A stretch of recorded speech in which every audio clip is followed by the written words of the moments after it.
How's the bleeding? It is slowing down, but we still have to keep pressure on the wound. Oh dear God, this is not good. She got bit, the hound struck her. There isn't much time. We'll have to find a medic within the next few days, or it's the end of the line. We cannot keep the wounded lass among us, for the hound shall look at us yet again. How can you say that? Please understand that I do not want myself, or anyone else, to end up in such a situation.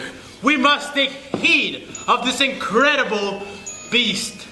Have you forgotten who she is? Have you forgotten who we are? We can't leave anyone behind. No exceptions. Well then, what the heck do? We find a day nurse, simple as that. Well, if we're lucky enough, the next day nurse is in a few days off in that direction. We may not have a few days. How do you know that?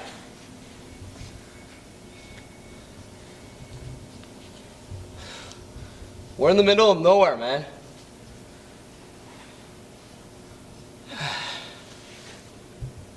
Leader, what do we do? All the art of living lies in a fine mingling of letting go and holding on. We cannot abandon our friend, nor our mission. We shall do what it takes to succeed in both cases. Is everyone ready? Now, before we begin, let me remind you all that this is the first and most likely the last time we'll ever get to do this. To live this moment together. A moment is the most you can expect out of perfection. Let's get this started, shall we? Here we go then. Fahrenheit 451, Part 1. The Heart and the Salamander.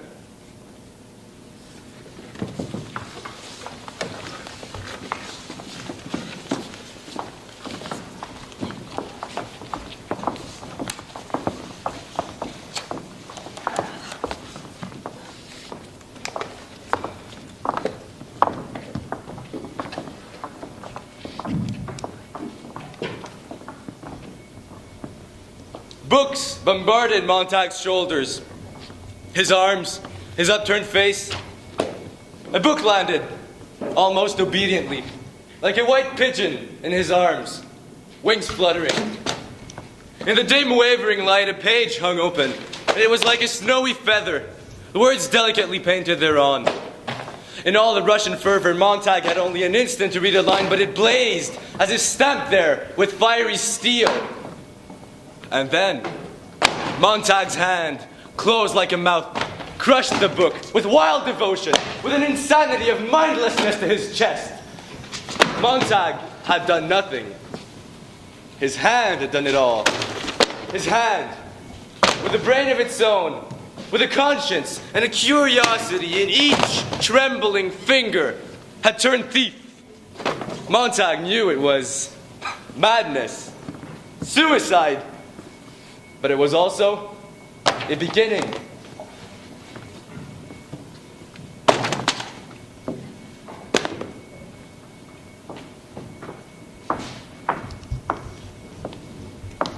It was a pleasure to burn. It was a special pleasure to see things eaten, see things blackened and changed. With the brass nozzle in his fist, with his great python spinning its venomous kerosene upon the world, blood bounded to his head, and his hands were the hands of some amazing conductor playing all the symphonies and rhapsodies of the blazing and burning, bring down the tatters and toppled ruins of history. With his symbolic helmet numbered 451 on his stolid head, and his eyes all orange flame with the thought of what came next, he flicked the igniter, and the house jumped into a gorging fire that burned the evening sky red and yellow and black. He strode in a swarm of fireflies. He wanted above all, like the old joke, to shove a marshmallow and a stick in the furnace, while the flapping pigeon-winged books died on the porch and lawn of the house, while the books went up in sparkling whirls that blew away and the winds turned dark with burning. Montag grinned to himself. The fierce grin of all man's sins had been black by flame. He knew that when he returned to the firehouse, he might wink to himself, a ritual man, burned cork in the mirror. Later, going to sleep, he would still feel the fiery smile that gripped his face muscles in the dark. It never went away, that smile. It never, ever went away. As long as he remembered.